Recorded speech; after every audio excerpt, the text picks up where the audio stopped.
I'll be at my parents' house for a while to take care of my dad. But we're currently at your dad's funeral. What? At the funeral hall, the priest was just about to start the chanting. I was more exasperated than angry at my wife's completely clueless phone call, especially since I hadn't been able to reach her for a while. What do you mean? I mean, your dad has already passed away.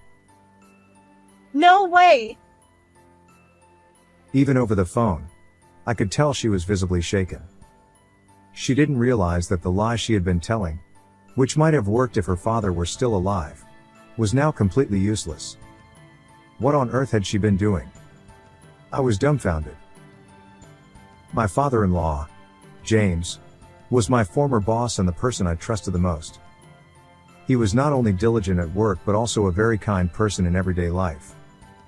It was through his introduction that I met my wife, Rosemary. Rosemary was a bit of a sheltered girl who didn't know much about the world. But when we first met, I found that endearing and married her. In the early days of our marriage, she worked hard at unfamiliar household chores and devoted herself to me. We were blessed with a son and had a happy family. However, as soon as our son graduated from college and started working, she completely abandoned all housework and started going out frequently. I thought it might be a reaction to raising our child, so I overlooked it. But then, my father-in-law collapsed. I'm worried about my mom being alone, so I've decided to help take care of my dad too. Since then, Rosemary stopped going out and instead started staying at her parents' house half of the week. I was very concerned about my father-in-law, but at that time, I was extremely busy with work and frequently traveling overseas. I couldn't even find time to call due to the time difference, and I felt guilty for leaving all the care responsibilities to Rosemary. I'm really sorry I can't do anything for your dad, even though he's done so much for me. It's okay. I'm really grateful that you care so much about my dad. Are you okay with the caregiving expenses? I can help out a bit if you need more. Thank you. My mom was a bit worried about it. That would really help. This is the least I can do. Then, can you give me $10,000 for now? What? That much? You just said you'd help with the money. Since we no longer had to pay for our son's education, I didn't mind providing the money, but I was surprised by the large amount she requested. Okay, but what do you need that much for? Didn't we renovate your parents' house to be barrier-free last year? Yes, but we need to buy a caregiving bed and other things. I see. At that time, I cashed out a fixed deposit and gave her $10,000. However, she kept asking for $1,000 or $2,000 more for caregiving expenses. Since I had offered to help, I felt reluctant to question her too much, but I was still concerned about the frequent large expenses. The average caregiving cost is $700 to $800 per month according to the internet. So what is she spending it on? I should have contacted her parents' house to ask, but I was too busy with work. I kept postponing it, thinking that by providing the money, I was also participating in the caregiving. One day, after returning from a week-long overseas business trip, I'm home. Oh? Was today the day you were coming back? I returned home a bit earlier than planned, and my wife rushed into the living room, out of breath. I thought you were at your parents' house taking care of your dad today, Rosemary. I have to come home sometimes, or the housework piles up. Thanks for that. But what's going on? Your hair is messy, and you're sweating a lot.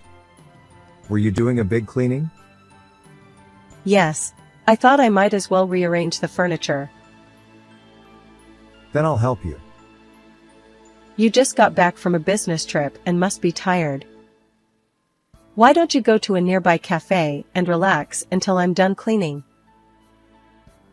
It's fine. I'll help. No, that's not necessary. Please, go out and take it easy. She insisted, so I went to a nearby cafe. But something felt off. Why can't she clean if I'm here? It felt like she didn't want me in the house. Could someone have been here? No way. I had a bad feeling. Hey, I got a call from my parents' house. They want me to come over today. Is that okay? Right now?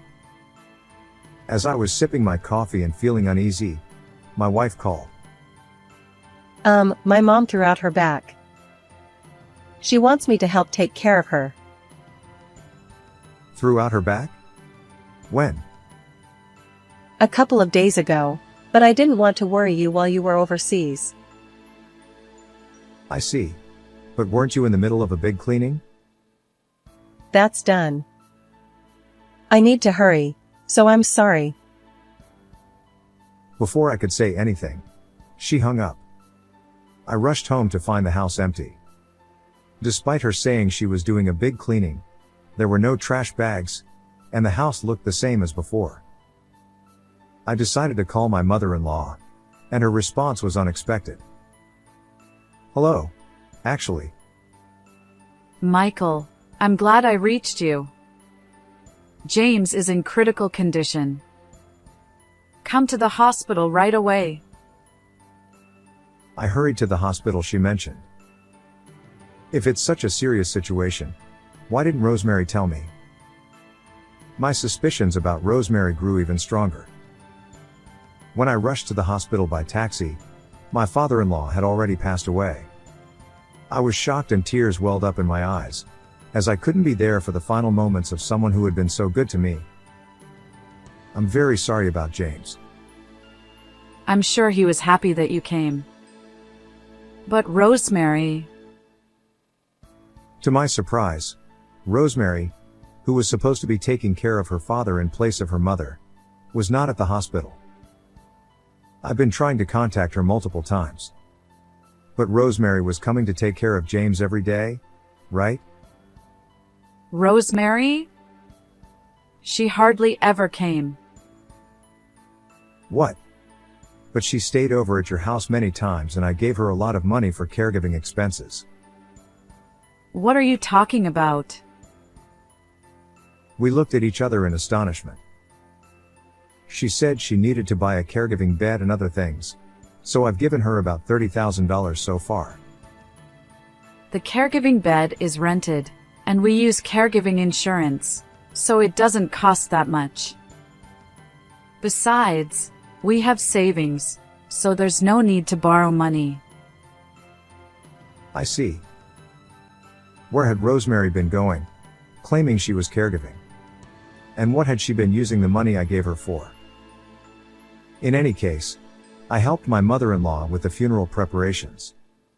There were many things to do, such as arranging the funeral and contacting relatives, and time passed by quickly. Of course, I tried to contact Rosemary many times during this period, but her phone seemed to be off, and I couldn't reach her at all. Before I knew it, the day of the funeral had arrived.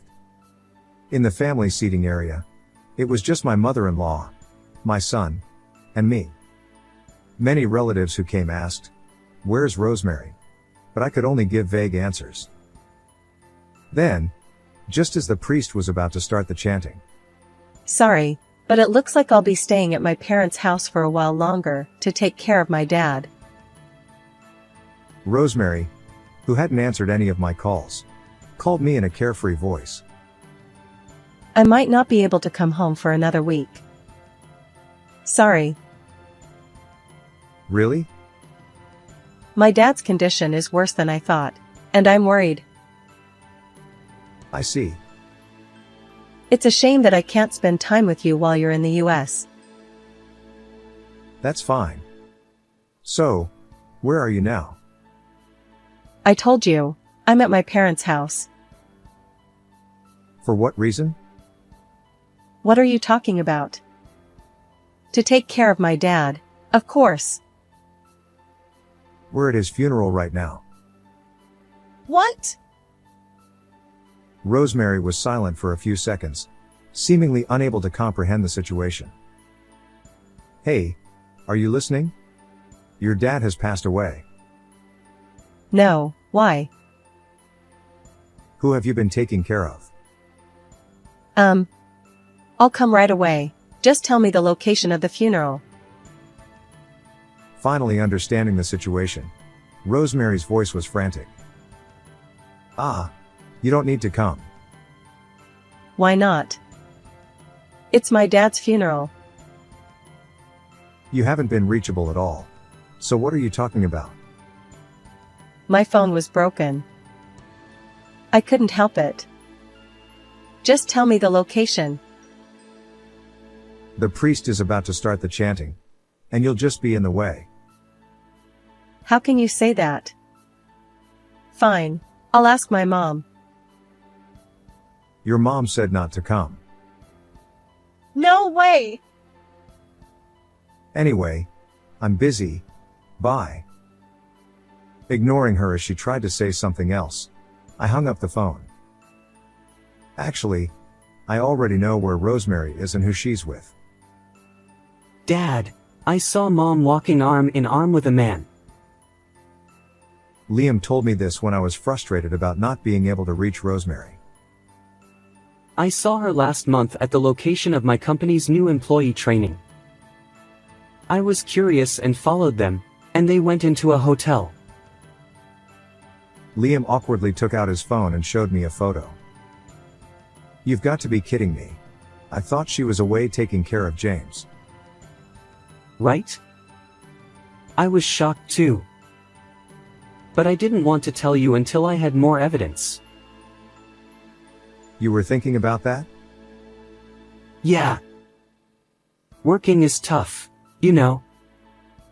Since I started my job this year, I've realized how hard you've worked for us. I can't forgive Mom for betraying you like this. I was surprised that my son, whom I still thought of as a child, had been thinking about me in this way. You've grown up, Liam. Of course. I'm an adult now. That's true. So, did you find any evidence? Yeah, absolutely. You know I bought Mom a new phone with my first paycheck, right? I remembered Rosemary being so happy about it and bragging to me. No way. Yes, way. Mom is terrible with technology, so I set everything up for her. I installed GPS to track her location and set it up so I could see her messages on my computer. You managed to do all that? I'm a programmer at my current job. This was easy. I was impressed by how reliable my son had become. When I saw the evidence he had gathered, I was stunned. Her affair partner is this guy? And they're on a trip to Hawaii right now. Can you believe it? They're supposed to come back tomorrow, so she might call during the funeral. Just as Liam predicted, Rosemary called in the middle of the funeral. The predictability of the situation made Liam and me exchange looks of exasperation, and I almost burst out laughing. But I held it in, knowing it would be inappropriate. My brother's wife, thinking I was holding back tears, gently said, "Don't lose heart," which made me feel even more guilty as I nodded silently. After the priest finished the chanting and we were about to close the coffin lid. I'm sorry I'm late. Dad. Suddenly, Rosemary burst into the funeral hall with tears streaming down her face. She immediately clung to her father and began to cry loudly. The relatives who didn't know the situation felt sympathy for her, but my son and I were just exasperated. We let her cry for a while, but Rosemary wouldn't stop and kept clinging to her father. The funeral staff started to look troubled, and the attendees began to murmur. Enough already. It was my mother-in-law. She had been holding back her tears and trying to stay strong to see her husband off. Rosemary, you have no right to cry. What? but Dad died. Of course, I'm going to cry. Then where have you been all this time without contacting us? And what's with that outfit? Well, Despite it being her father's funeral, Rosemary was wearing a bright red dress. Coming straight back from Hawaii, you two didn't have time to change, did you? I glared at the man in the blue Aloha shirt standing near the entrance of the funeral hall. I never thought the affair partner would be my brother, David. All the attendees turned their gaze towards David. Everyone, while Rosemary claimed to be taking care of her dad, she was actually having an affair with my brother. no, it's not true. I just ran into David at the station, and we came here together. Your excuses are pathetic. It's true. Please believe me. He's just making things up. I have proof. What? I held up my phone and showed everyone the photos of the affair, making both of them turn pale. The hotel you always go to is Sincerity and Pure Love near the station. You go there 3 times a week. And when I'm not around, you even use our bed at home. It's disgusting. Why do you have those photos? These? Liam took them. What? The phone Liam gave you? Remember? He set it up so he could track your movements and read your messages. That's horrible. You two tricked me. I can't forgive you. That's my line. While Rosemary and I were arguing, there was a sudden slapping sound from the back of the hall. I looked and saw my brother getting slapped hard by his wife. She even picked up a nearby folding chair and tried to hit him with it, causing people around to rush in and stop her. It was chaos. Taking advantage of the commotion, Rosemary came up to me. Why are you revealing this now? You're ruining my dad's funeral. You're the one to talk? He was my dear dad. Then you should have taken proper care of him. And what did you do with the $30,000 I gave you for caregiving expenses? Stop nagging about such a small amount. You're so petty. You'll pay it back. And I'll be getting alimony too. Alimony? Of course. We're getting divorced. No. I don't want that. I don't want to see your face anymore. It was just a moment of weakness. I wasn't serious. Let's start over. Enough already. With my mother-in-law's sharp rebuke, the room fell silent. Please close the coffin lid. The funeral staff, who were taken aback, hurriedly closed the lid. What should have been a solemn farewell moment turned into a rushed task. I don't want to see your face anymore. At her cold words, Rosemary collapsed to her knees. David too was left staring blankly into space after his wife declared she wanted a divorce. After that, we left the two of them at the funeral hall and headed to the crematorium. Thus, Rosemary and I divorced. Since she had no savings, I didn't ask for alimony, but I did kick her out of the house without any share of the assets. As for my brother David, he paid me $30,000 in alimony in one lump sum. David's wife also demanded alimony from Rosemary. Moreover, David was fired from the company where his wife's father was the president. With nowhere else to go, the two of them started living together. But since they were only interested in a fling, it didn't work out, and they soon separated. Rosemary contacted me once after that. Aren't you lonely being alone now? Let's get back together. I was appalled by her selfishness and felt relieved that I had divorced her. Recently, my son has started living on his own, but he occasionally comes back to share a drink with me. On the monthly anniversary of my father-in-law's death, we visit my mother-in-law together. At 48, I've returned to a carefree single life, and I find it not so bad. How did you like this story? Please subscribe to my channel. See you in the next video.